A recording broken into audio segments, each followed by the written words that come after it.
I don't know. I just heard that 33% of us think it's okay to take office supplies.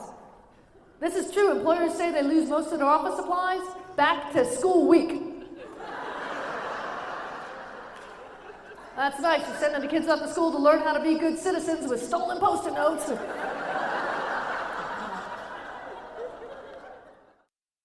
Live comedy is really great because you get to see the comedians in the moment interacting with the crowd. It's fun, and when unexpected things happen, it can get really interesting.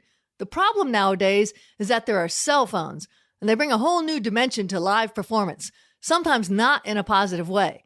Some famous comedians say it's hard to work on new material because people record them and then send it around the internet saying, hey, look, so-and-so isn't so funny after all. Now, I was working at a casino in Reno, Nevada, right when cell phones were starting to get popular. We had them in the past, but they were big and bulky and they weighed a ton. Plus, the service cost a fortune. You only made a cell phone if it was an emergency, not to check the weather. But finally, they came down in price and size, so people were starting to carry them. But there was no standard cell phone etiquette. That night, I had 2 shows, and about 2/3 of the way through the first show, a guy in the front row's cell phone rang. And he answered it. Yeah, and he proceeded to talk over me. I've got the mic, and he's practically yelling like I'm just annoying him up there on stage.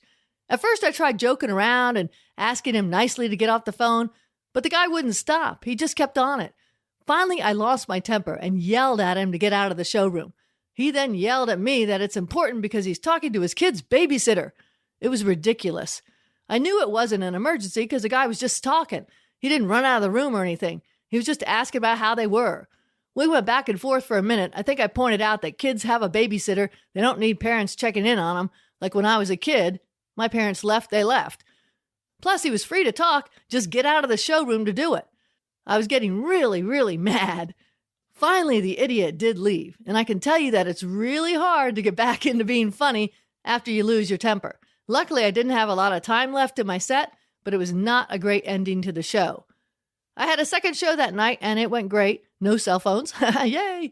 The next morning, I was walking across the casino floor, and a group of people yelled, "Hey, there's our comedian. You were great." I said, "Hey, thanks. Yeah. Which show did you see?" There was a pause, and one of the guys said, "You know." "Ooh, no." I said, "You saw the rough one. Sorry about that." They said they still enjoyed the show, and they agreed that the guy was a jerk, but I felt bad that they had to see that. The takeaway tip, besides don't lose your temper on stage during a comedy show, is to be present wherever you are.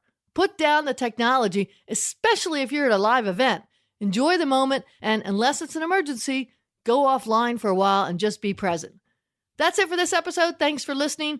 Feel free to check out my website, theworklady.com. This is Jan. Take care and enjoy your journey.